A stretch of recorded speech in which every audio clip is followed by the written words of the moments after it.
نعرے تکبیر، نعرے رسالت، نعرے غوثیت، مسلک اعلی حضرت، علماء حق اہل سنت، حضرت اللہ مولانا مفتی ریحان صاحب قبلہ، حضرت مولانا شفیع اختر صاحب قبلہ، حضرت مولانا فرحان رضا صاحب قبلہ، حضرت مولانا ظفر صاحب ماشاءاللہ آپ اپنے مادھیمی نگاہوں سے دیکھیں گے کہ بعد دیگر آپ کو اچھے لہجے اور اچھے نصیحت آمیز باتیں سماعت کرنے کو ملیں گے۔ بہر کیف تو شریف صلی اللہ علیہ نبی الامین وآلہ وسلم صلو علیہ الصلوۃ والسلام علیک یا رسول اللہ صلی اللہ علیہ وسلم۔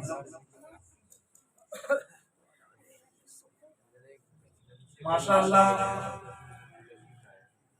پروگرام اچھا ہوگا اور اچھی باتیں آپ سماعت کریں گے، لیکن ہمیں افسوس اس بات کا ہے کہ ہمارے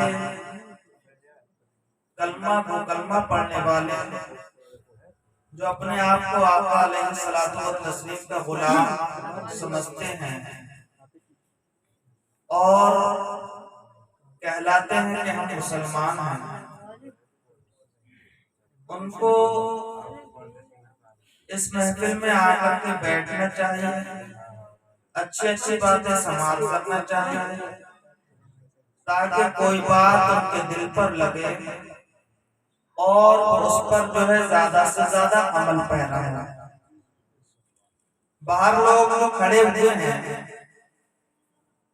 یا جن کے کانوں تک میری آواز پہنچ رہی ہے، ان سے مؤدبانہ گزارش کرتا ہوں کہ محفل میلاد پاک میں شرکت فرمائیں اور زیادہ سے زیادہ ثواب فرمائیں۔ اگر آپ کے پاس نیکیوں کے گودام بھرے ہوئے ہیں تو میں بھائی کچھ نہیں کہتا، جیسا آپ کو اچھا لگے۔ بہرکیف ہمارا کام ہے سمجھانے کا، جو حق کا پیغام ہے وہ ہمارا کام ہے پہنچانے کا، تاکہ کل بروز محشر ہماری پکڑ نہ ہو۔ اب وہاں پر کھڑے ہو کر کے اپنے وقت کو ایسے ہی ضائع کریں گے تو ان سے بہتر یہ ہے کہ آپ جلسگاہ میں تشریف لائیں، علماء کرام کے اچھے بیانات کو سماعت کریں اور سبحان اللہ ماشاءاللہ الحمدللہ کی صدائیں بلند کریں، تاکہ آپ کچھ باتیں اپنے تختی دل پر لکھ کر کے لے کر کے جائیں اور اس سے آپ فائدہ حاصل کریں۔ بہرکیف جو بات ہم کو بتائی تھی کہ آپ کو اس حوالے سے کچھ باتیں کرنا ہے، چند باتیں آپ کے گوش گزار کروں گا، پھر آپ کے سامنے سے رخصت ہو جاؤں گا، اس کے بعد آپ یک کے بعد دیگر نعت و منقبت اچھی آواز میں سماعت کریں گے۔ اللہ تبارک و تعالی کلام مقدسہ کے اندر ارشاد فرماتا ہے یا ایھا الذین آمنوا ادخلوا فی السلم کافہ، اے ایمان والو تم صحیح طریقے سے اسلام میں داخل ہو جاؤ۔ اب اگر ہم اپنی زندگی کا سروے کریں، اپنی زندگی کے بارے میں غور و فکر کریں کہ ہم یہ سمجھتے ہیں کہ اسلام میں ہم داخل ہو گئے، مسلمان کے گھر میں پیدا ہوئے، کان میں اذان دیتی رہی ہمارا باپ مسلمان، ہمارا بھائی مسلمان، ہماری ماں مسلمان، تو ہم یہ سمجھتے ہیں کہ ہم مسلمان کے گھر میں پیدا ہوئے، ہم کو اسلام بڑا آسانی کے ساتھ حاصل ہو گیا۔ لیکن ہسٹری اٹھا کر کے دیکھیے، غور و فکر کیجئے کہ اسلام کی خاطر کن کن بزرگوں نے اپنی قربانیاں دی ہیں۔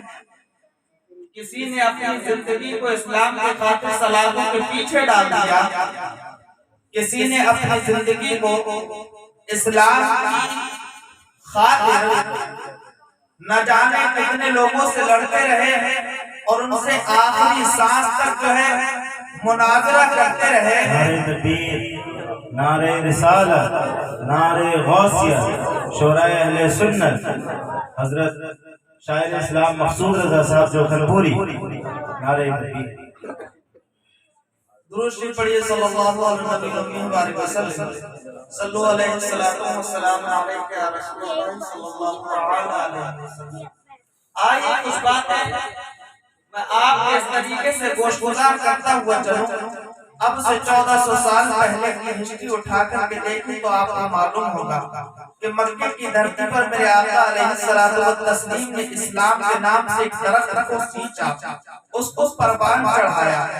اب اگر کوئی شخص اس کی زد میں آتا اس کو کاٹنا چاہتا تھا، اور بہت سارے لوگ اسلام کو دنیا سے، اسلام کو جو ہے نیست و نابود کرنا چاہتے ہیں، اس کو تباہ و برباد کرنا چاہتے ہیں، لیکن ان کے یہ منصوبے بیکار کچھ نہ کر پائیں گے، کیونکہ اس مذہب کی حفاظت خود پروردگار عالم کر رہا ہے۔ تو آپ یہ لوگ جو اپنے خیالی پلاؤ، خیالی منصوبے بنا رہے ہیں، اس سے کچھ نہیں ہوگا۔ آئیے آقا کی 63 سالہ زندگی اٹھا کر کے دیکھیے اپنے آقا کی زندگی، تب آپ کو معلوم ہوگا میرے آقا علیہ الصلوۃ والتسلیم نے کہ اس اسلام کے درخت کو سینچنے کے لیے کتنی قربانیاں دی ہیں۔ آپ کو معلوم یہ ہوگا کہ میرے آپ نے اپنے مقررین حضرات کے منہ سے سنا ہوگا کہ میرے آقا علیہ الصلوۃ والتسلیم نے جب اسلام کے درخت کو مکے کی دھرتی پر لگایا تھا، اب سے منیمم 1400 سال پہلے، تو اس کو جو ہے کاٹنے کی بہت سارے تشریف لے کر کے آئے کہ ہم اس کو تباہ و برباد کر دیں گے، اس کو دنیا سے اڑا دیں گے۔ یہ ہمارے جو ہے، یہ ہمارے جو ہمارے 360 خدا مکے کے جو ہے کعبۃ اللہ شریف کے اندر لے کر رکھے ہوئے ہیں، ان کی جو ہے ان کو برا بھلا کہتے ہیں، ان کی جو ہے مذمت، ان کو برا بھلا کہتے ہیں۔ آخرکار میرے آقا علیہ الصلوۃ والتسلیم نے اپنی 63 سالہ زندگی پوری کی پوری کو اسلام کے پودے کو سینچنے میں لگا دی۔ المختصر وقت ایسا بھی آیا کہ کفار و مشرکین نے میرے آقا علیہ الصلوۃ والتسلیم کو وہ اذیتیں پہنچائی کہ آپ کو مجنون قرار دے دیا گیا، آپ کو پاگل قرار دے دیا گیا، آپ کے پیچھے بچوں کو چھوڑ دیا گیا میدان طائف میں۔ بچے میرے آقا علیہ الصلوۃ والتسلیم کے پیچھے برا بھلا کہتے ہوئے، مجنون کہتے ہوئے، پاگل کہتے ہوئے پتھر مارتے تھے۔ یہیں تک محدود نہیں، اس اسلام کے درخت کے خاطر میرے آقا علیہ الصلوۃ والتسلیم نے پتھر کھائے، اور پتھر کھانے کے بعد ایک جنگ میں یہاں تک لکھا ہوا ہے کہ میرے آقا علیہ الصلوۃ والتسلیم کے گال مبارکہ کے اندر زنجیر جیسی جو وہ کڑیاں ہوتی ہیں، وہ کڑیاں پیبست ہو گئی تھی، جس کی وجہ سے میرے آقا علیہ الصلوۃ والتسلیم کے رخسار سے خون بہنا شروع ہو گیا، اور خون اتنا بہا کہ میرے آقا علیہ الصلوۃ والتسلیم کی جوتی مبارکہ تر ہو گئی تھی۔ اللہ اکبر کبیرہ، کس طریقے سے ان قربانیوں کو ہم بھول گئے۔ ہم اٹھا کر کے تو دیکھیں اب سے 1400 سال پہلے کی ہسٹری کو، تب آپ کو معلوم ہوگا میرے آقا علیہ الصلوۃ والتسلیم میدان طائف پہنچتے ہیں اسلام کی دعوت دینے کے لیے، اور وہاں کے لوگ اذیتیں پہنچاتے ہیں، اور اتنی اذیتیں پہنچاتے ہیں کہ آپ کو پتھر مارتے ہیں، اور یہیں تک محدود نہیں، پتھر میرے آقا کے جسم اطہر کو لگ جاتا ہے، اور وہ پتھر سے خون کے پھبارے نکلتے ہیں، اور میرے آقا علیہ الصلوۃ والتسلیم کا پورا جسم خون سے لہولہان ہو جاتا ہے۔ صاحبوں، کس طریقے سے ہم اپنے آقا کی قربانیوں کو بھولے بیٹھے ہیں۔ اٹھا کر کے دیکھو میرے آقا کی ہسٹری، 63 سالہ ہسٹری اٹھا کر کے دیکھو، تب آپ کو معلوم ہوگا میرے آقا علیہ الصلوۃ والتسلیم مسجد کے اندر نماز پڑھ رہے ہیں، کفار و مشرکین نے کیا کیا کہ اونٹ کی ایک بھاری سی اوجھڑی اٹھا کر کے لا کر کے میرے آقا کی گردن پر لاد دی تھی۔ اب بتاؤ، جس کو اوپر اونٹ کی اوجھڑی لا کر کے لاد دی جائے، کیا اس کو سانس ملے گی؟ ہرگز نہیں ملے گی، اس کے اندر دبتا رہے گا، کیونکہ اونٹ کی اوجھڑی بہت بھاری ہوتی ہے۔ صاحبوں، ایک صاحب جاتے ہیں میرے آقا علیہ الصلوۃ والتسلیم کی پیاری بیٹی حضرت فاطمہ الزہرا رضی اللہ تعالی عنہا کے پاس۔ حضرت فاطمہ الزہرا اپنے گھر سے آتی ہیں، اپنے باپ کی گردن سے وہ اونٹ کی اوجھڑی کو ہٹاتی ہیں۔ اب آپ بتاؤ میرے آقا علیہ الصلوۃ والتسلیم نے اتنی قربانیاں کیوں دی، اتنی جنگیں کیوں کری؟ تاکہ آخر لوگوں تک یہ اسلام جو ہے ان تک پہنچ جائے، اور یہیں تک محدود نہیں۔ اب آپ ہسٹری اٹھا کر کے دیکھو، یہ تو مختصر سی باتیں آپ سے گوشگزار کی۔ میرے آقا علیہ الصلوۃ والتسلیم نے 63 سالہ آج میں 63 سال پوری کی پوری زندگی میرے آقا نے اپنے جو ہے امتحان میں گزار دی اور اسلام کے درخت کو سینچنے میں لگا دی۔ میرے آقا علیہ الصلوۃ والتسلیم جب ظاہری طور پر دنیا کو خیر آباد کر کے گئے، اب کفار و مشرکین آگے بڑھتے ہیں کہ اب اسلام کے درخت کو کاٹنا آسان ہوگا، اسلام کو تباہ و برباد کرنا آسان ہوگا، اب دنیا سے اسلام کو نیست و نابود کرنا آسان ہوگا۔ اب جو بھی اسلام کے درخت کی قریب آتا تھا تو کوئی اور نہیں، اللہ کے رسول علیہ الصلوۃ والتسلیم کے پہلے خلیفہ سیدنا حضرت ابو بکر صدیق آگے بڑھتے ہیں۔ بتاؤ کون آگے آتا ہے اسلام کے درخت کو کاٹنے کے لیے؟ ابھی میں زندہ ہوں، جس سے اپنے بچوں کو یتیم کرانا ہے وہ آ کر کے اسلام کے درخت کو کاٹے۔ کسی میں ہمت نہ ہوئی، میرے حضرت ابو بکر صدیق نے اپنی پوری کی پوری زندگی اسلام کے درخت کو سینچنے میں لگا دی۔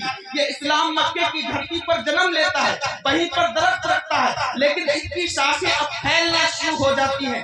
قرض کے حضرت ابو بکر صدیق بھی دنیا کو خیر آباد کہہ کر کے چلے گئے۔ لوگوں نے سمجھا اب اسلام کو تباہ و برباد کرنا آسان ہوگا، لیکن وہیں پر تلوار لے کر کے کھڑے ہو جاتے ہیں۔ حضرت عمر فاروق اعظم کہتے ہیں ابھی اسلام کو تباہ و برباد کرنا آسان نہیں ہوا، میرے آقا علیہ الصلوۃ والتسلیم ہی تو ظاہری طور پر دنیا سے گئے ہیں، لیکن ان کا غلام ابھی موجود ہے، کوئی آگے نہ بڑھا، لوگوں کے منصوبے بنے کے بنے رہ گئے۔ ایک وقت ایسا بھی آیا المختصر، ایک وقت ایسا بھی آیا کہ جس وقت کے حکومت کرنے کے لیے یزید بیٹھا تھا مکے کی دھرتی پر، اس نے شریعت کے ساتھ دخل کیا، اس نے سوچا کہ اسلام کو تباہ و برباد کرنا آسان ہوگا، اسلام کے اندر اپنی دخل اندازی کرنا آسانی ہوگی۔ اب دیکھیے ظالم یزیدی نے کیا کارنامے کیے، اسلام کے ساتھ بدسلوکی کرنا شروع کر دی، اسلام کے ساتھ اس طریقے کے جو ہے منصوبے بنانا شروع کر دیے۔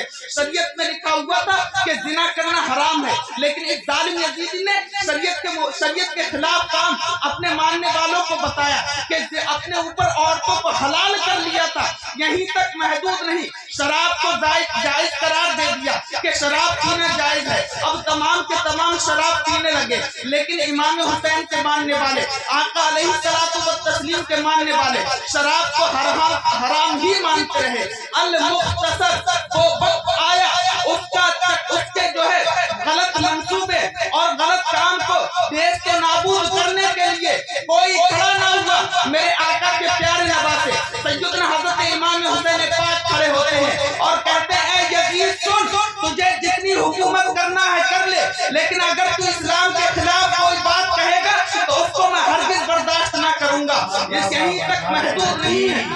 نعرہ رسالت، نعرہ غوثیت، علماء حق اہل سنت، نعرہ تکبیر۔ اس ظالم یزیدی نے اس طریقے کے منصوبے بنائے کہ اسلام کو تباہ و برباد کرنا آسان ہوگا، لیکن اس کی بھی چال نہ چل سکی۔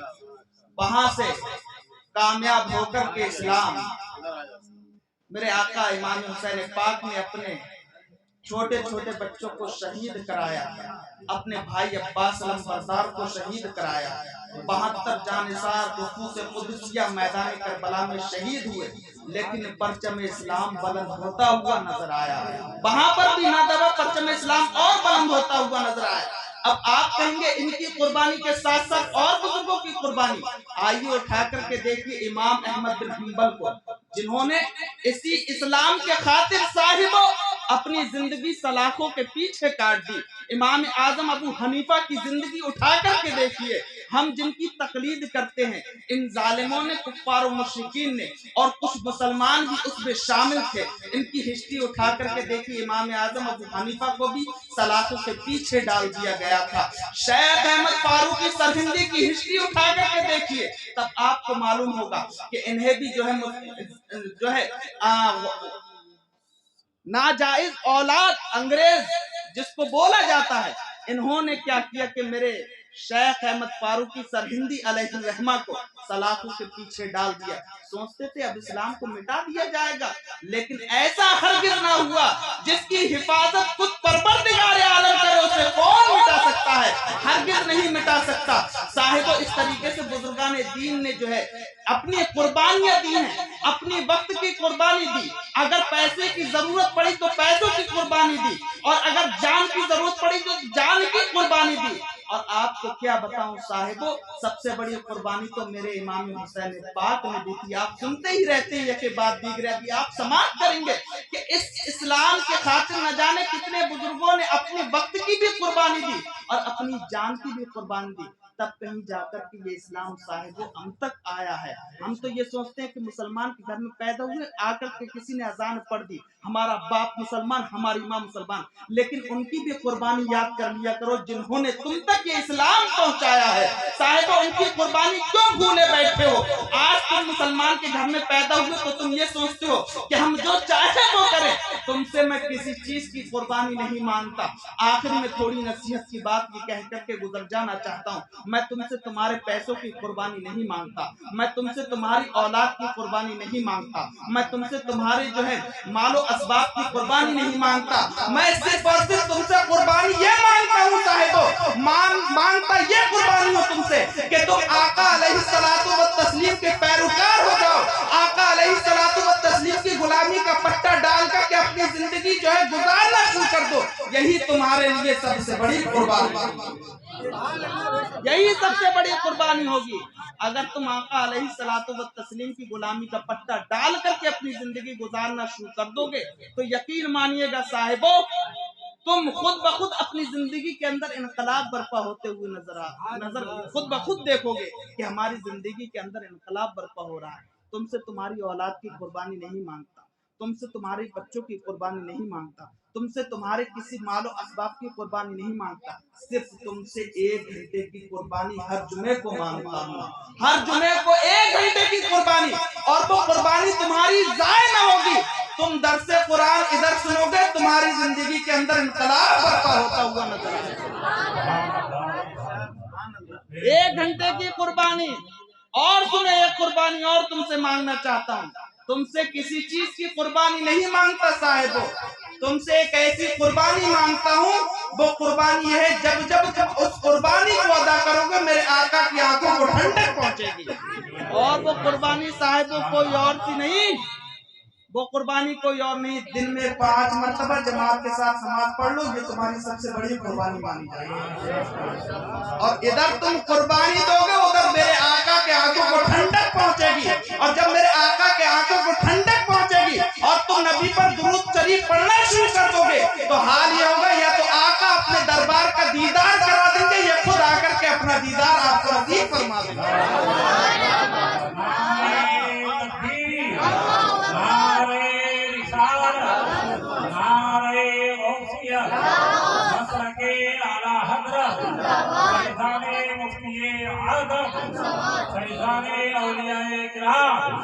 علماء اہل سنت سرزمین جام آباد نعرہ رسالت.